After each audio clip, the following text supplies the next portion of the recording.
Good morning, everyone. This is Jeffe Kennedy, author of Epic Fantasy Romance and Romantasy and High Fantasy and all the things.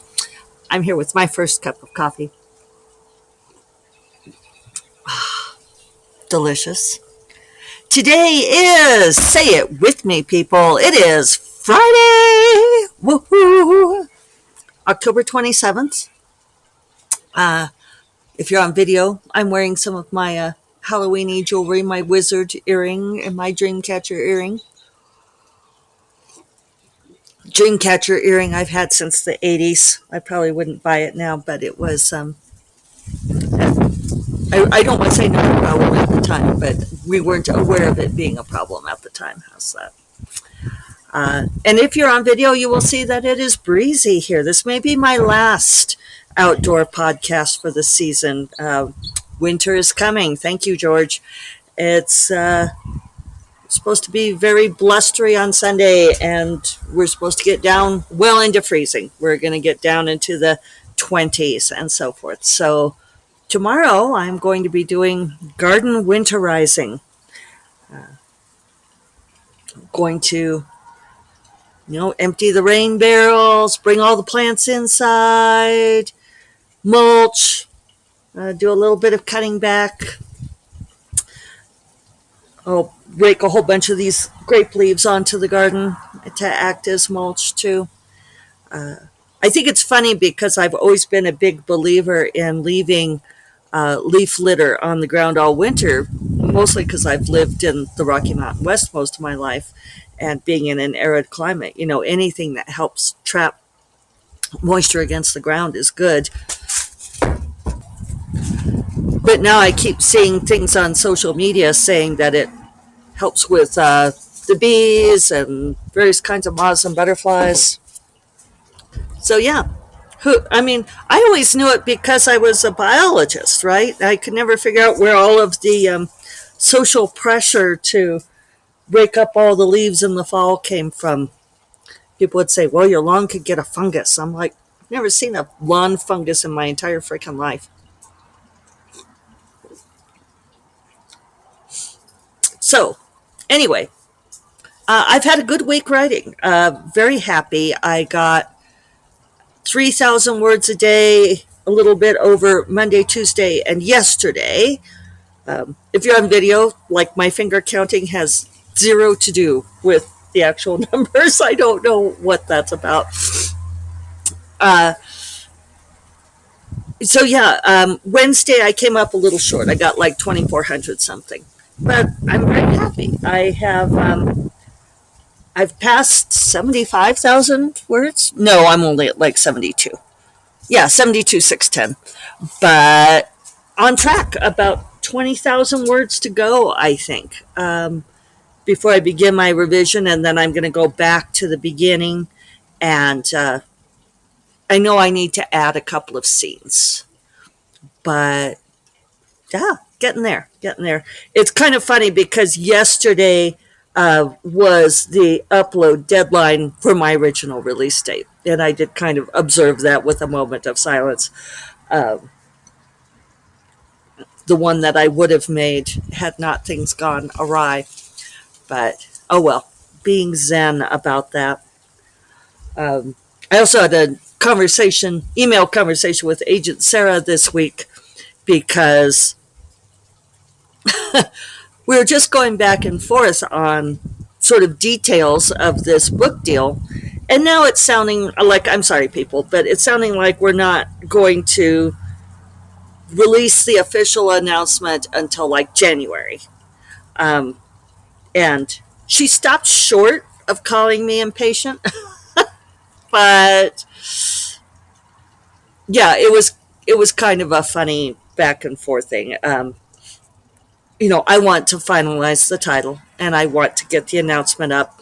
And she wants to wait until we have the final title to do the announcement for branding and so forth, which I acknowledge is very smart. Like get the whole title out there and start building excitement beyond all of you who I know are already excited. Thank you. And finally she said, Jeffe, can go ahead and announce without the title if that's what you want. But she had said that she thought we should wait till after this revision so that if people requested it, like for foreign rights or movie rights, that we have the revised version. And I'm like, well, that's January. And she said, well, does it matter? And I'm like, to me it does. To me it matters. So it was like, okay, I'll be a good trad author, not offer. I'll be a good trad author and be patient. She's like, things are moving slowly right now, but in spring you'll probably be like, stop emailing me. Um, it's just funny the difference between traditional publishing timelines, which move at a glacial pace, geological, doesn't matter, glacial works, right? It's slow. That's what I'm trying to say, people. It's slow. And after you've been self-publishing for a while, which moves at a rapid rate, sometimes too rapid. And you all have heard me talk about that. You get used to this kind of blistering pace of self-publishing. It's like, okay, fine. And so, putting my energy into writing Twisted Magic and making my plans for other stuff. I don't know if I've told you all, but my whole plan, and I do have one, is finish Twisted Magic, get that released, hooray. Do this revision on Onira, the title to be decided. We have settled on Dream Thief. I will tell you that. Onira Dream Thief. They call her Dream Thief. And I'm very happy about that little moniker. And then once I get that revision done, which I don't have to turn in until January 2nd, but I expect to have done well before Christmas, then I'm going to finish writing Amethyst Run. And we will see if some of these editors who wanted to see the full manuscript on Amethyst Run want to buy it. And if they don't, I will self-publish them. And then I will also, who are we kidding? Laura Darnell. Yes, there will be another trilogy in the Bonds of Magic world, and yes, it will be about Elise. So, I'm going to get that figured out and scheduled in. So yeah, Twisted Magic is coming to a very nice culmination. I'm pleased with it. One thing that I've really been challenged about, and I sent a text to Dorinda, a mournful text, because one of the things I'm trying to do is stop the proliferation of secondary characters. And this is a real challenge, and for many authors. And one reason why I sent it to Dorinda in particular is she's forever generating more secondary characters. If you've read her books, you will know exactly what I'm talking about. And it's kind of hard because, especially if you are an intuitive writer in any way, characters insert themselves. But it's a real effort to try to go back and grab characters who already exist for things rather than introducing new ones. And I remember on one book, and I'm probably not going to be able to tell you what book it is, but it was a traditionally published book, but my editor said, instead of introducing a new character to do this, how about having X be the person to say this? And I was like, oh, okay.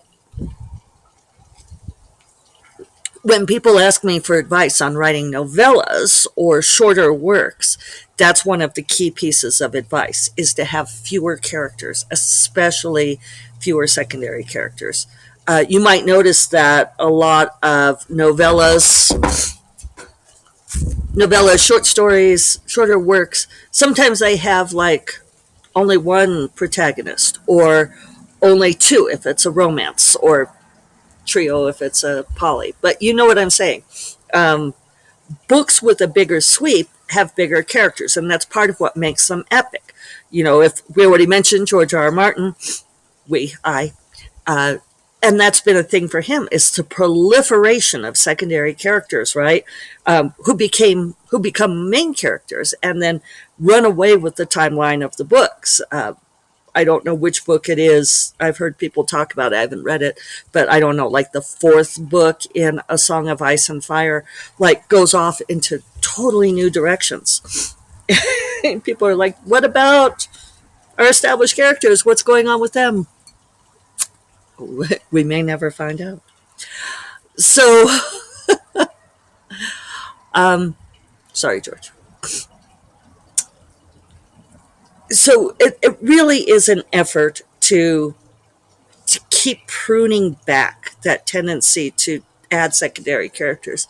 And I think I already told you all, I gave you a slight spoiler on Twisted Magic that there are chapters from Elisa's point of view, and a new character arrived. And that was why I sent Dorinda my mournful text, because I was like, I was trying not to have new characters, and I just knew I could feel him out there for a couple of days.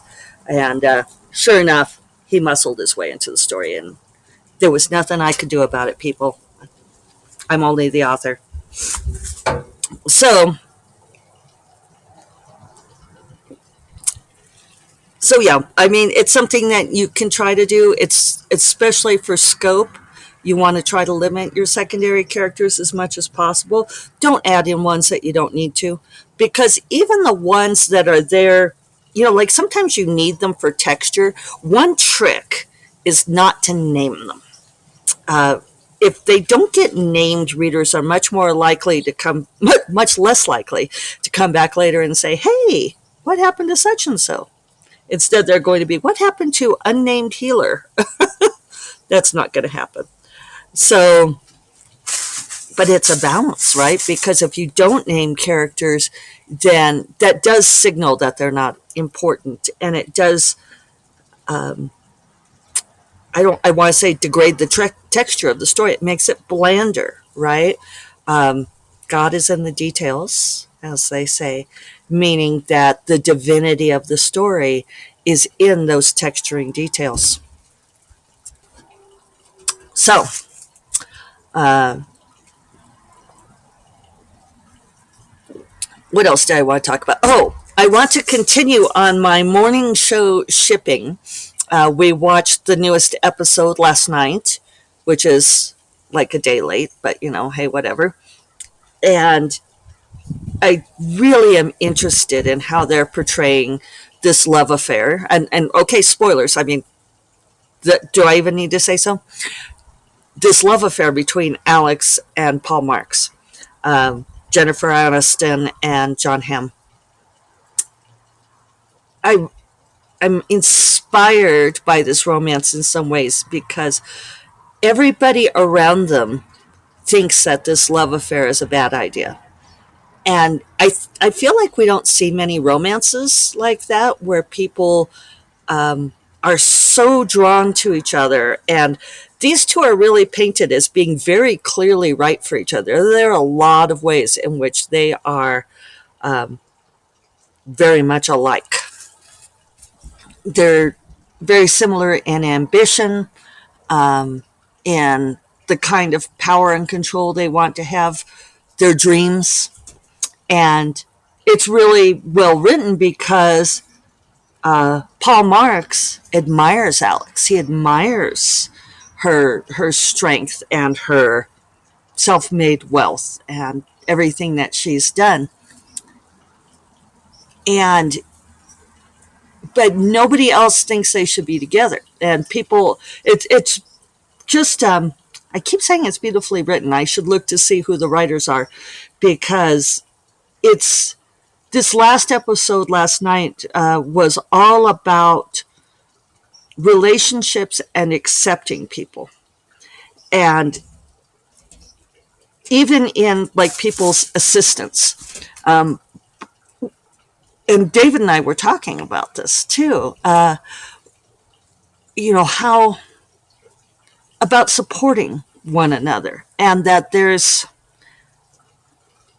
like even between like Paul's assistant, Amanda, who is played by Tig Notaro, and I think Tig is just great. I love her stuff, love her work.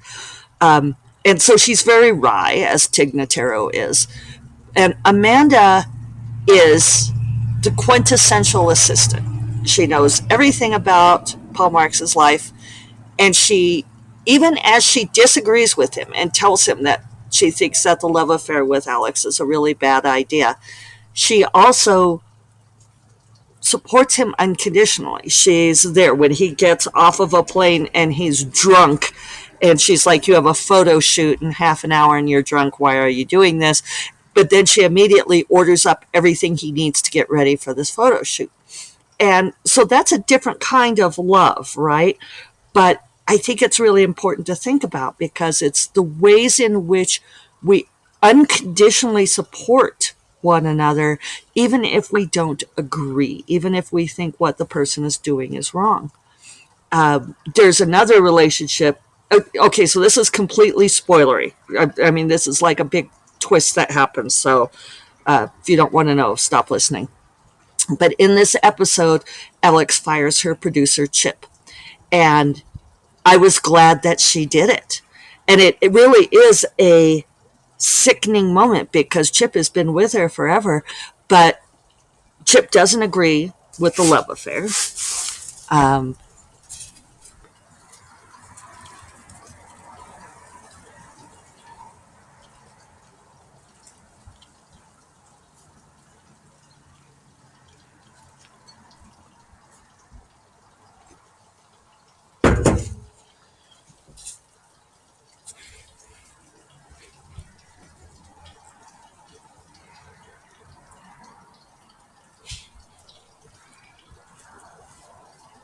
oh, you're back. Sorry.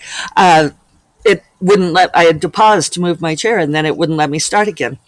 But here you are. So you got to see me like frowning at the screen if you're on video. Otherwise, it was just a big blank pause. Anyway, oh, maybe it was the universe telling me that I shouldn't be spoilering, but I did.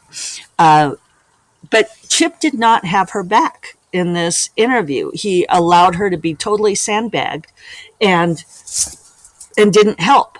And I think part of it is because, and this is part of why I say it's deftly written, Chip has always had a thing for Alex, and he's jealous. He's frankly jealous that she's with Paul Marx, and that's very clear. And in some ways, he's, I think, allowing her to, or did allow her to be sandbagged, and that was not unconditional support, right?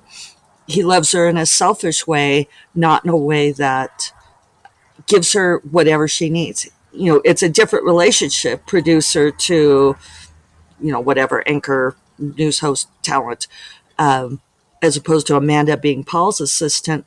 But it's still a supportive role, right? And Chip failed. I mean, he totally failed Alex, and I was glad that she fired him, even though, and this is one reason why it's a well-written show too. Nobody is fully good or bad in this show, and you understand why everyone is doing everything, and there's a lot of like, oh no, not Chip, but at the same time, it's like, yeah, screw you, Chip. And then there were several other relationships, romantic and otherwise, in this episode, and sort of working on this same theme of whether or not you approve of what someone does. And I should bring in this one since I'm fully spoilering. There's the relationship between Laura and Bradley. And Laura discovers in this episode something that Bradley did that was a questionable choice. It definitely digs into political stuff. It has to do with the January 6th insurrection. And the long and short of it is that Bradley made a choice to protect her brother, who was like one of the insurrectionists, and to help him move on with his life. And Laura snoops in her email, and because she's jealous, and she finds this out, and we're not clear yet what she's going to do, except that she told Bradley that she was going to go home. She wasn't going to be they've been essentially living together, but she goes back to her own place. And she's wrestling with what to do about something that she shouldn't have known if she wasn't snooping. But also, can she forgive? And it's like, well, Bradley didn't participate in the insurrection, but she did protect someone, again, out of love. out of love for her screw up brother. So it's an interesting question, and it's something that I want to explore next time, sometime in the future. But both the love relationship that nobody approves of. I mean, I know we often do like the Romeo and Juliet kind of thing, but usually there's a few friends who are like, oh, yeah, go get that. And in this case, like, everybody thinks it's a bad idea. And it all has to do with what it means politically, with the business and everything, not with the personal. And I keep waiting for Alex, because I'm a writer, I always want to write these lines for people. But I want her to say, how often do you think I meet someone who understands me so well, but is also matched to me in wealth and power, who is not on a lower rung than she is? I mean, there are not many people like that in her world. And besides that, she and Paul, like each other so much, and they have such already a very deep bond. So anyway, that's me waxing on. I hope you all have a great weekend. It's Halloween, All Saints Day coming up. Not until Tuesday, but everybody appears to be like getting into it this weekend. So I'm in my black and so forth. Winter's coming. You all take care. Bye bye.